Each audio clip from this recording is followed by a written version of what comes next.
So hi guys, welcome to my new blog. I hope आप सभी लोग अच्छे होंगे। आ रही है मशीन, आ रही है। तो आज मुझे एक नया काम भी दिया गया है, मशीनों में डीजल डलवाने का। क्योंकि जो मैनेजर वो आज सेकेंड सैटरडे होने की वजह से आए नहीं, तो मुझे ही डलवाना पड़ रहा है। क्योंकि वो कंपनी के थ्रू हैं और मैं एक टेंडर के थ्रू हूँ। तो इस वजह से मुझे आना पड़ता है। अदरवाइज सेकेंड सैटरडे हमारी कंपनी में छुट्टी रहती है और संडे तो रहता ही रहता है। तो संडे को फिलहाल मैं नहीं आता हूँ और कभी कभी तो आना ही पड़ता है काम के बेस पे। देखो, तो अभी हम इन मशीनों में डीजल डलवा रहे हैं और उसके बाद जाएंगे गैरेज। गैरेज में भी एक मशीन का काम करवाना, रियल एक्सल का, तो वो करवाएंगे। साफ हो गया डालो।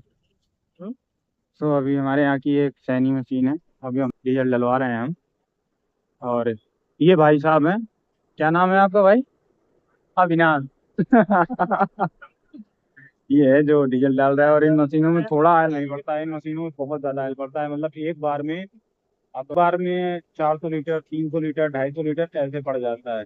समथिंग एवरेज मान के चलिए 20-25 हजार के समथिंग का एक दिन में डीजल इनमें पड़ता है, इन मशीनों में।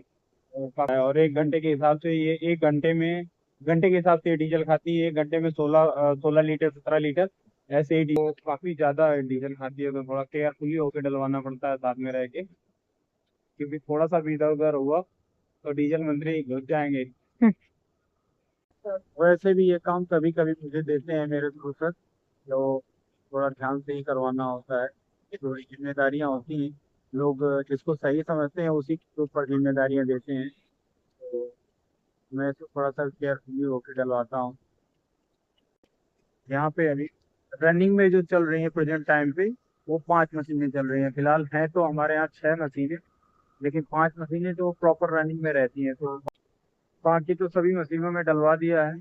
बस ये लास्ट बची थी मशीन, उसमें भी देख सकते हैं 200 पहुंच गया है। अभी कितना जाएगा पता नहीं। तो इसमें 240 इसमें पड़ गया है।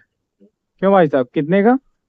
20,000, 20,997 रुपए का। एक दिन में इतना पड़ गया है भाई साहब। और यहाँ पे जो हमारे पीछे आप लोग कंटेनर देख रहे हैं, ये एसी कंटेनर होते हैं। इनमें बहुत से सामान आते हैं, जैसे मीट मटन वगैरह भी, और मतलब हर एक चीज आती है यहाँ पे। वो सामने आपको वेयर हाउस दिख रहा है, सेकंड सैटरडे होने की वजह से ये बंद है। ये हमारे यहाँ का काफी बड़ा वेयर हाउस है और यहाँ पे हर एक चीज आती है, मतलब A to Z। ये मान लीजिए सब कुछ आता है।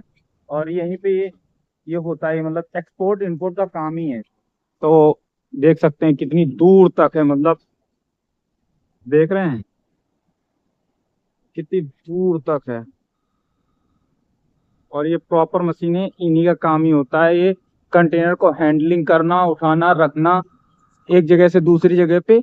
इनका यही काम होता है। तो अभी हम डीजल डलवा चुके हैं और जा रहे हैं गैरेज, क्योंकि वहां भी एक मशीन में काम करवा रहा हूँ, तो उसको जाकर देखना पड़ेगा। वहीं पे रहना पड़ेगा, मुझे करवाना पड़ेगा। दिखाता हूँ मैं आप लोगों को। तो ये आज इंडिटाल में काम हो रहा है। ये एम्पटी हैंडलिंग मशीन है हमारे यहाँ, जो एम्पटी कंटेनर उठाती है 8 टन, 8 टन तक के।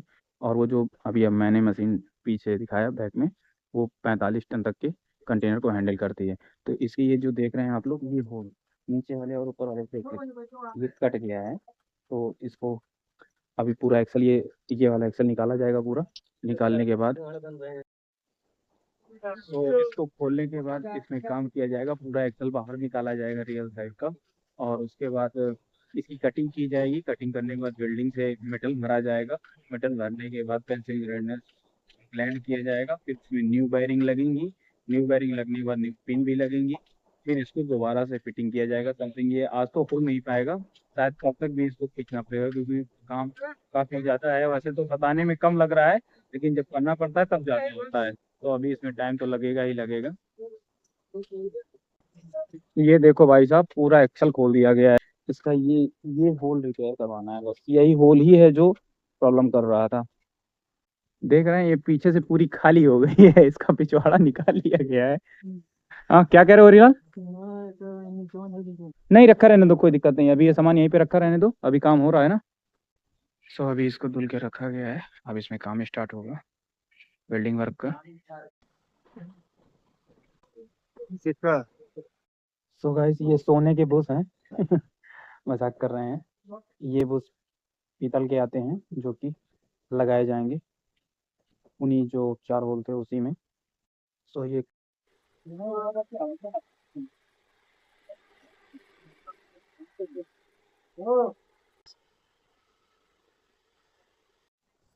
सो अभी हम आ गए हैं एक बुश कटिंग करवाने, क्योंकि ओवर साइज था, तो इस वजह से मुझे उसका कटिंग करवाना पड़ेगा।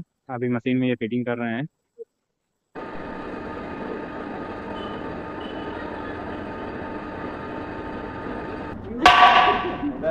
मार, निकल जाएगा अभी, अंदर निकाल देगा। एक साइड एक साइड का तो सही से हो गया, दूसरे साइड का फंसा हुआ है।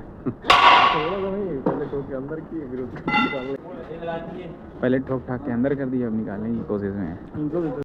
इस साइड का बुशिंग वर्क तो कंप्लीट हो गया है, देख सकते हैं। बाकी दूसरे साइड का बुशिंग वर्क फंस गया है, क्योंकि उस तरफ का पिन नहीं निकल। पकड़ के रोहित, दांत से पकड़ के उठा। ऐसे नहीं उठेगी, हाँ दांत से। अंदर फिट करने में काफी टाइम लग रहा है, बहुत ज्यादा लग रही है आज मैकेनिकों को। देख रहे हैं कैसे मारना पड़ रहा है दान। तो फाइनली दोनों साइड का बुशिंग वर्क कंप्लीट हो गया है। आगे का काम कल किया जाएगा, और मैं कल आऊँगा नहीं, क्योंकि कल संडे है, तो कल का मैं आगे का काम तो नहीं दिखा पाऊंगा आप लोगों को। तो अब मैं यहाँ से निकल रहा हूँ, क्योंकि आज तो 7:30 हो गया है। तो अब मैं यहाँ से निकल रहा हूँ, घर के लिए चलते हैं। सो गाइस, मैं अभी खाना पीना खा के बैठा था थोड़ा सा पढ़ने। तो आज का काम जैसे मैंने देखा वहाँ पे मैकेनिकों का, तो मुझे बहुत कुछ फील हुआ। मतलब वो लोग काफ़ी मेहनत करते हैं, ये तो मैं काफ़ी टाइम से देख रहा हूँ। लेकिन अब मुझे ऐसा कुछ ना लगने लगा है जो मैं कुछ लिखता हूँ, तो मैंने उनके लिए कुछ लाइनें लिखी। पहले मैं बता देता हूँ कि आप लोगों ने देखा ही होगा कि वहाँ पे नए नए लड़के हैं अभी जो स्कूल टाइम से निकल के आए हैं वहाँ पे, और मेरे यहाँ जो मैकेनिक हैं काफ़ी पुराने हैं। तो इन लोगों की लाइफ ना बहुत टफ होती है। मतलब इन लोगों के पास मेहनत बहुत ज़्यादा होती है। मतलब मैकेनिक एक तरह से ये बोल लो ना, एक पिलर होता है, मजबूत पिलर होता है जो किसी जगह को असेंबल करके रखता है, हमेशा असेंबल करके रखता है, कभी टूटने नहीं देता है। ऐसे ही वो अपनी फैमिली को भी साथ में लेके चलता है, और काम को भी उसी हिसाब से सही ढंग से बना करके रखता है। तो उनके लिए, मैकेनिकों के लिए, और जो वहाँ पे नए हेल्पर आए हैं मेरे यहाँ, मैं उनसे ही इंस्पायर हूँ। मतलब उन्हीं के लिए लिख ही रहा हूँ। अदरवाइज़ है तो सबके लिए, लेकिन जो मैं देख रहा हूँ उसके बेस पे मैंने कुछ लिखा, तो वो मैंने सोचा आप लोगों के साथ शेयर कर लूँ। तो जैसे कि मैकेनिकों के लिए मैंने कुछ लिखा है, वो मैं आप लोगों को सुनाता हूँ। जैसे कि मैकेनिकों के हाथ हमेशा गंदे होते हैं, लेकिन उनके इरादे एकदम प्योर साफ होते हैं। तभी मैकेनिकों के हर एक वार में दम होती है। मेहनत उनकी पहचान है, पसीना उनका गहना है। इसीलिए मैं मानता हूँ उनका कहना। और दो चार लाइन उन लड़कों के लिए जो अभी नई नई एज है उनकी, लेकिन मेहनत करने के लिए निकल आए हैं, कुछ सीखने की उत्साह रख करके यहाँ आए हैं। उनके लिए दो चार लाइनें मैंने लिखी हैं, वो भी मैं सुना कि लड़के रोते कम हैं, लेकिन जिम्मेदारियों का बोझ हर रोज वो उठाते हैं। सपने अपने होते हैं, लेकिन वो पूरे करते हैं दूसरों के लिए। खुद की सारी शौखें, सारी ख्वाहिशों को मार देते हैं। घर की जिम्मेदारियों को समझकर लड़के खुद से जीना छोड़ देते हैं। वो खुद की लाइफ को एक दूसरे के लिए संवार देते हैं। इसीलिए लड़का होना आसान नहीं है। सो गाइस, ये दो चार लाइनें थी मेरी। आई होप आप लोगों को अच्छी लगेंगी। हाँ, फिलहाल ज़्यादा गहरी नहीं थी, लेकिन जितनी भी थी यहाँ से थी। So thank you. अब मैं भी चलता हूँ सोने का। अभी मुझे थोड़ी सी रीडिंग करनी पड़ेगी, उसके बाद मैं सोऊंगा। तो चलते हैं guys, bye bye, good night, and like watch subscribe please please कर दीजिएगा, और हो सके तो शेयर भी एक दो लोगों के पास कर दीजिएगा। प्लीज़ सपोर्ट थोड़ा सा। बाय।